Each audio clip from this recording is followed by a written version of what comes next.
Phone black చేసిన పరిస్థితి ఉంది. కావాలంటే నేను ప్రూఫ్ చూపిస్తాను, ఇప్పుడు కాల్ చేసి చూపిస్తాను. నాగిరెడ్డి గారు, ఐపీఎస్ నాగిరెడ్డి గారు. సార్ ఎవరు సార్, నిన్న నేను కామారెడ్డి నుంచి కాల్ చేశాను సార్. మీ సైడ్ నుంచి రెస్పాన్స్ ఏం లేదు. మా దగ్గర ఫ్లడ్డింగ్ ఇంకా ఉంది. నోరు మూసుకోండి.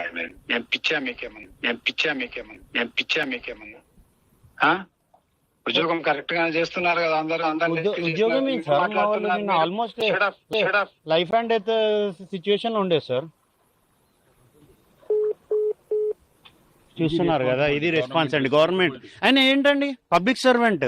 మేము ఎంత రెస్పెక్ట్ఫుల్ గా మాట్లాడడం చెప్పండి. మీ ముందే కదా మాట్లాడింది. ఇంతకంటే రెస్పెక్ట్ఫుల్ ఎవరన్నా మాట్లాడారు? పిచ్చోళ్ళయా అంటారు. మేము పిచ్చోళ్ళమా? ఆయన మంచోడా? ఓట్లు వేసిన వాళ్ళం పిచ్చోళ్ళు. సివిల్ సర్వీసెస్ నార్మల్ సర్వీస్ కాదు. ఒక సివిల్ సర్వెంట్కి ఎంత రెస్పెక్ట్ ఇవ్వనో అట్మోస్ట్ రెస్పెక్ట్ ఇస్తాం. నేను యాజ్ అ చార్టెడ్ అకౌంటెంట్ని నేను ఏ లెవెల్లో రెస్పెక్ట్ ఇవ్వనో ఆ లెవెల్లోనే మాట్లాడినా. పిచ్చోళ్ళయా? మీరే విన్నారు కదా ఏం మాట్లాడిండో.